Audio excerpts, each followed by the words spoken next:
전북에서 악취 민원이 잇따르고 있지만 자치단체가 근본적인 해결책을 내놓지 못하고 있습니다. 주민들의 고통이 반복되고 있습니다. 전라북도가 관광객을 끌어모으기 위해 14개 시군의 생태관광지를 조성하고 있지만 개발과 보전을 둘러싼 논란으로 큰 효과를 거두지 못하고 있습니다. 옛 전라북도청 건물이 63년 만에 철거되기 시작해 2달 뒤 역사 속으로 사라지게 됩니다. 철거된 자리에는 전라가명이 복원됩니다. 대입 수시 모집 원서 접수를 앞두고 고등학교마다 본격적인 진학지도가 시작됐습니다. 여러분 안녕하십니까? JTBC 8시 뉴스입니다. 악취 때문에 고통받는 시민이 적지 않지만 자치단체의 악취 제거는 한계를 드러내고 있습니다. 네, 전북에서 악취 관리와 신고 대상으로 지정된 6곳의 악취 민원이 사라지지 않는 데다 혁신도시와 완주군공단처럼 추가적인 악취 민원도 잇따르고 있습니다. 김철 기자입니다. 지난 2012년에 신설된 익산시 왕곡면의 가축분뇨 공공처리장입니다. 가축분뇨 처리 과정에서 나온 악취 때문에 주민들이 3년째 고통을 겪고 있습니다. 말로는 못하고 머리가 아파 삥 돌고 아주 그냥 뭐 정신 이상할 정도 그런 실정입니다. 시내 나가면은 나보고 막 사람들이 다 남편하고 피해요. 전북의 악취 관리 대상은 모두 6곳입니다. 악취 신고 대상 시설은 익산시 왕곡면에 2곳, 고창군 성송면과 김제시 성덕면에 각각 1곳이 있습니다. 익산 1, 2산업단지와 완주군 고산면 일부는 악취 관리 지역으로 선정됐습니다. 신고 대상 시설이나 관리 지역으로 지정되면 1년 안에 악취 저감 시설을 갖춰야 하고 허용 기준을 초과할 경우 사용 중지 같은 행정 처분이 뒤따릅니다. 하지만 이들 6곳의 악취는 사라지지 않고 있습니다. 더 큰 문제는 이들 6곳 말고도 전북 혁신도시와 완주군 공단처럼 추가로 악취 민원을 제기하는 곳이 잇따른다는 겁니다. 반면 전남 나주시는 320억 원의 예산으로 혁신도시 주변 축사를 없애기로 주민들과 합의했습니다. 그러나 전북은 지난 2011년에 시작한 왕궁 축사 매입을 아직 해결하지 못하는 등 악취 제거에 한계를 드러내고 있습니다. 악취 배출 사업장은 악취 저감 시설 등을 설치해서 악취를 저감하고 있으며 혁신도시의 악취 저감은 축산농가 스스로 노력함과 동시에 미생물 제품 보급과 컨설팅을 지원하고 있습니다. 악취 민원이 잇따르고 있지만 자치단체가 근본적인 해결책을 내놓지 못해 시민 고통이 커지고 있습니다. JTBC 뉴스 김철우입니다. 전라북도가 14개 시군에 1곳씩 생태관광지를 조성하고 있습니다. 생태관광을 활성화해 관광객을 끌어모으겠다는 계획인데요. 개발이냐 보전냐를 두고 여전히 논란이 일고 있습니다. 보도에 송창용 기자입니다. 30년 전 마을 주민들이 이주하면서 자연스럽게 생태계가 복원된 고창 운곡 습지입니다. 멸종 위기종인 수달과 황새를 비롯해 864종의 동식물이 서식하고 있습니다. 지난 2011년 국가습지 보호지역으로 지정된 데 이어 람사르 습지에 등록됐습니다. 운곡 습지 개선지역 복원 사업이라든가 탐방객들 안내센터라든가 이런 사업들을 조성하고요. 또 돼지의 학생들을 위해서 에코촌을 조성하려고 합니다. 전라북도는 14개 시군에 1곳씩 이 같은 대표 생태 관광지를 만들 계획입니다. 올해부터 10년 동안 한 곳에 73억 원씩 모두 1,022억 원을 투자합니다. 그러나 1,000억 원이 넘는 예산에 걸맞는 효과를 거둘 수 있을지 의문입니다. 시군별로 차별화된 정책을 찾아보기가 어렵고 나머지 생태 관광지는 소외될 우려가 높기 때문입니다. 무엇보다 개발 논리에 밀려 생태 지역이 훼손될 수 있습니다. 여전히 하드웨어 형태로 예산을 지원해주고 건물을 진 다음에 어떤 형태의 내실 있는 소프트웨어로 만들어가지 못한 한계를 많이 말하고 있거든요.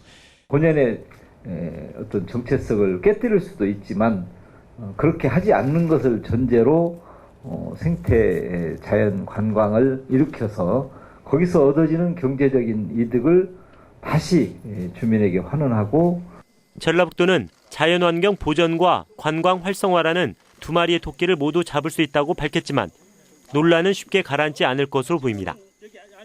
JTBC 뉴스 송창용입니다. 한국토선사협회가 국회의원들을 상대로 로비를 했다는 의혹과 관련해 선거관리위원회가 조사를 시작했습니다. 선관위는 지난달 토선사협회가 한국농산어촌 산업대전 행사 과정에서 새정치연합 김춘진, 최규성, 박민수 의원의 지역구 업체에게 수백만 원 상당의 부수를 공짜로 지원했다는 보도와 관련해 정치자금법 위반 혐의가 있는지 조사를 시작한다고 밝혔습니다. 그러나 김춘진, 최규성, 박민수 의원은 대기업을 제외한 모든 업체들이 부수를 무료로 제공받아 특혜가 아니고 업체 선정 과정에도 개입하지 않았다며 관련 내용을 보도한 신문사를 언론중재위원회에 제소하는 방안을 검토하겠다고 반발했습니다. 고창의 한 고등학생이 수업 중인 여교사들의 신체 부위를 몰래 찍은 사건에 대해 경찰이 본격 수사에 나섰습니다. 전북경찰청 여성청소년과는 다른 지역으로 전학간 17살 A모군을 직접 찾아가 촬영 횟수와 경위 등을 조사할 예정이라고 밝혔습니다. 또 학교 측에서 압수한 A군의 휴대전화를 분석해 삭제한 영상과 사진을 온라인이나 주변에 유포했는지 확인할 계획입니다. 옛 전라북도청 건물이 오늘부터 철거에 들어가 63년 만에 역사 속으로 사라지게 됐습니다. 철거된 자리에는 전라가명이 복원됩니다. 권대성 기자가 다녀왔습니다. 요란한 소리와 뿌연 먼지 속에 건물 외벽이 뜯겨져 나갑니다. 지난 1951년 불에 탔다가 이듬해 다시 지어진 옛 도청 건물이 63년 만에 철거되기 시작했습니다. 옛 도청 건물과 주변은 2006년 청사를 옮기기 전까지 50년 넘게 근현대 시기에 전북의 정치와 행정, 경제 중심지 역할을 했습니다. 옛날에 그래도 여기에 막 도청으로 은행으로 이렇게 많이 있었는데 다 이사 가고 아무도 그때보다 대한 행편이 없죠 지금은. 옛 도청 건물은 오는 11월이면 완전히 헐려 역사 속으로 사라지게 됩니다. 뒤이어 바로 옆에 있는 옛 전북경찰청 건물도 내년 2월까지 철거됩니다. 철거된 자리에는 조선시대 전라감사의 집무실인 선화당 등 옛 전라가명 건물 6채가 들어서게 됩니다. 내년 6월 이후에 선화당을 비롯한 6개 시설 복원 실시가 돼서 2017년도, 2018년도 초까지면은 전라가명 복원이 완공이 되겠습니다. 주변 상인들은 오랜 논란 끝에 시작된 옛 도청사 철거와 가명 복원이 예전의 영광을 다시 찾는 계기가 되길 기대합니다. 이쪽에 문화예술 이런 것이 좀 해가지고 한옥마을 강객광역도 거기만 다니지 말고 그냥 좁히좁으니까 다니지 말고 여기까지 좀 다녀가게끔 만들면 좋겠어요. 전주시는 지난달 철거자재 일부를 시민들에게 나눠준 가운데 철거가 끝난 뒤 폐벽돌 등을 추가로 나눠줄 예정입니다. JTB 뉴스 권대성입니다. 정부가 사업 예산을 편성하는 과정에서 재정 자립도를 고려하지 않은 채 똑같은 비율로 지방 예산의 분담을 요구해 재정이 열악한 전라북도의 불만이 커지고 있습니다. 정부는 재정 자립도가 18.3%인 전북과 80%가 넘는 서울시에게 똑같은 비율로 지방 예산을 분담하도록 요구하고 있습니다. 전라북도는 재정 자립도를 고려하지 않고 지방 예산의 분담을 요구하면 재정 자립도가 낮은 자치단체의 정부 사업 응모가 쉽지 않다며 제도 개선이 시급하다고 말했습니다. 내년에 완공 축사 매입비로 100억 원이 편성될 것으로 보입니다. 새누리당 김재경 예결위원장은 새만금 소질 개선을 위해 완공 축사 매입이 불가피하다고 보고 전라북도가 요청한 축사 매입비 150억 원 가운데 100억 원을 내년에 편성할 계획이라고 밝혔습니다.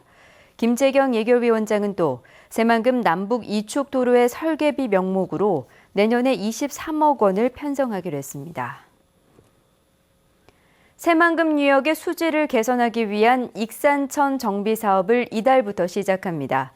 전라북도는 내년까지 130억 원을 들여 완공 축산단지의 분뇨가 흘러드는 익산천과 주교제 등을 정비해 자연형 하천으로 만들 계획입니다. 전라북도는 사업이 마무리되면 주변 지역의 악취가 줄고 새만금 유역의 수질이 개선될 것으로 기대했습니다. 이달 초 대입 수시 모집 원서 접수를 앞두고 각 고등학교마다 본격적인 진학 지도가 시작됐습니다. 조창현 기자가 보도합니다. 수시 원서를 준비하는 고3 교실에 긴장감이 흐릅니다. 마지막 수능 모의평가가 끝나면 각 고등학교마다 본격적인 진학 지도에 들어갑니다.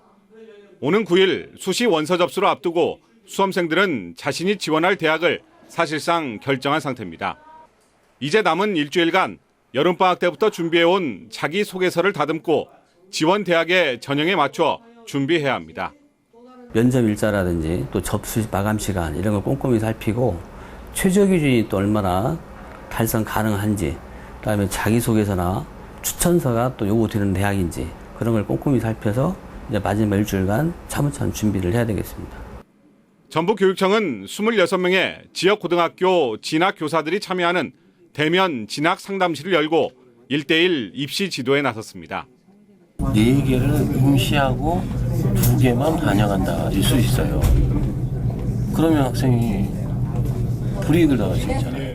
모의고사 성적표를 가지고 오시면 모의고사 성적표에 따라서 정시에 지원할 수 있는 대학보다 조금 더 본인이 더 원하는 그런 대학을 지원할 수 있는 수시 상담을 해드립니다. 2016학년도 대학 입시에서 각 대학들은 전체 모집 인원의 67%를 수시로 선발합니다. 특히 학생부 종합전형 선발이 늘고 수능 최저학력 기준을 폐지하거나 완화한 대학들이 많습니다. 수시는 학생부, 정시는 수능이라는 입시 경향이 더욱 뚜렷해진 만큼 수능 점수가 상대적으로 낮은 지역 학생들의 수시 대비는 예전보다 더 중요해졌습니다. JTB 뉴스 조창현입니다. 설을 앞두고 중소기업들의 자금 사정이 좋지 않아 필요한 자금의 41%가 부족한 것으로 나타났습니다. 중소기업 중앙회 전북본부가 86개 기업을 조사한 결과 50%가 지난해 추석보다 자금 사정이 곤란하고 필요한 자금의 41%인 7,100만 원이 부족한 것으로 드러났습니다. 68%의 기업은 상여금을 지급할 계획이고 연휴 때 4일을 쉬겠다는 응답이 54%로 가장 많았습니다. 전북은행이 추석을 앞두고 자금 사정이 어려운 중소기업에게 3천억 원의 특별 운전자금을 지원합니다. 전북은행은 오늘부터 다음 달 16일까지 신규 자금 1천억 원, 만기 연장에 2천억 원을 공급해 경기 부진으로 자금 조달에 어려움을 겪는 중소기업을 지원한다고 밝혔습니다. 이번 자금 지원은 1년 이하의 운전자금으로 신규 자금에 대해선 금리를 0.5% 우대 적용합니다.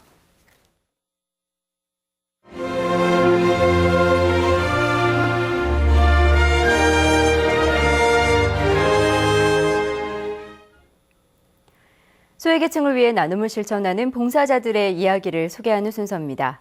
의지할 곳 없는 쪽방촌 노인들을 정성껏 보살피는 부부를 김진영 기자가 만났습니다. 창고를 개조해 만든 쪽방촌입니다. 한 사람이 간신히 누울 정도로 좁디 좁은 데다 창문마저 없습니다. 바람 한 점 통하지 않다 보니 가을 문턱에 들어섰지만 방안은 여전히 찜통이나 마찬가지입니다. 이곳에서 생활하는 노인들은 10여 명. 돌봐줄 가족이 없다 보니 노령연금이 생계를 잇는 유일한 수입입니다. 부족하지요. 병원에 가야지 당뇨 있고 혈압 있고 폴똥 이러고 아픈 게 밤낮 파스 사다 발라야 하고 부족하지요. 부족하기야. 의지할 곳 없는 노인들에겐 근처에 사는 박승조 부부가 친자식이나 마찬가지입니다. 수시로 노인들을 찾으며 집수리는 물론 식사와 건강까지 10여 년째 챙기고 있습니다. 이렇게 도와준 게 살아요. 통장님이 어떻게 좋은가? 이렇게 쌀도 주고 연탄도 주고. 박 씨 부부는 10년 전 이곳으로 이사와 어렵게 생활하는 쪽방촌 노인들을 알게 되면서 도움을 주고 있습니다. 여기 와서 보니까 연세 독고로 이렇게 사시다 보니까 제가 이렇게 조금이라도 좀 도와주시면 그래도 사는데 조금이라도 지장이 없겠다. 나는 그 쪽에서 지금 사실 도와드리고 있어요.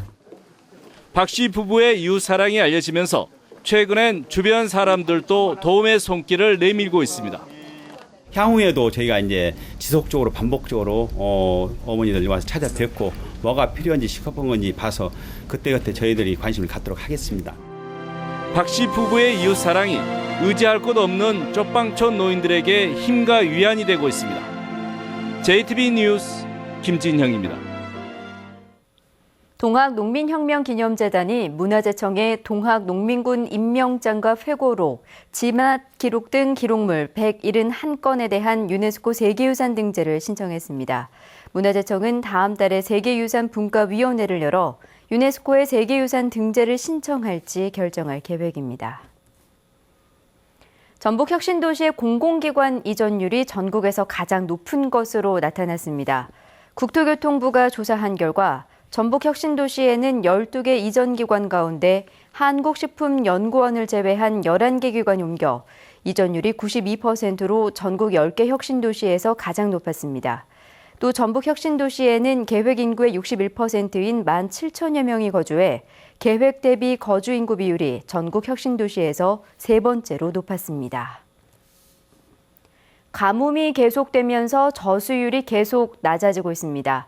지난달 말 기준 전북 농업용 저수지의 저수율은 35%로 평년 76%에 비해 41%포인트 낮습니다. 전라북도는 올해 영농에는 어려움이 없지만 앞으로 큰 비가 내리지 않으면 내년 농업용수 공급에 차질이 생길 것으로 보고 간이 양수장과 저수지 준설 사업 등을 서두르기로 했습니다. 순창 출신으로 초대 대법원장을 지낸 가인 김병로 선생의 유품 전시회가 오늘부터 7일까지 전북대 박물관에서 열립니다. 이번 전시회에서는 가인 선생의 대법원장 임명장과 직접 사용했던 지팡이 등 유품 30여 점이 전시됩니다. 올해 첫 회를 맞는 법원의 날은 가인 김병로 선생의 대법원장 취임일인 1948년 9월 13일을 기념하기 위해 제정됐습니다. 광주고법 전주 제1형사부는 시어머니를 살해한 혐의로 기소된 52살 이모 씨에 대한 항소심에서 징역 11년을 선고한 원심을 깨고 징역 9년을 선고했습니다. 이 씨는 지난 4월 익산에 있는 자신의 집에서 시어머니 84살 최모 씨가 자신을 나무라자 목 졸라 살해한 혐의로 1심에서 징역 11년을 선고받았습니다. 전북경찰청 외사계는 외국인 여성을 예술 비자로 입국시킨 뒤 유흥업소 접대부로 내보낸 혐의로 대구의 한 연예기획사 대표 55살 최모 씨와 유흥업소 업주 등 70명을 불구속 입건했습니다. 최 씨 등 연예기획사 대표 14명은 지난해 7월부터 최근까지 지인들의 사업 등록증으로 비자를 발급받아 필리핀 등 외국인 여성 40명을 입국시킨 뒤 유흥업소에 내보내 1인당 매달 30여만 원을 챙긴 혐의입니다. 날씨입니다. 전북은 오늘 정읍이 31.5도, 전주는 29.4도까지 올랐습니다. 오후 들어 순창과 전주 등 일부 지역에 소나기가 내린 가운데 밤까지 이어지는 곳도 있겠습니다. 내일은 오전부터 비가 내리겠습니다. 이번 비는 5에서 30mm가량 이어진 뒤 오후 늦게 점차 그치겠습니다. 아침 최저기온은 18도에서 21도, 낮 최고기온은 26도에서 28도로 오늘보다 낮겠습니다. 전주기상지청은 비와 함께 돌풍이 불고 천둥과 번개가 치는 곳이 있겠다며 주의를 당부했습니다.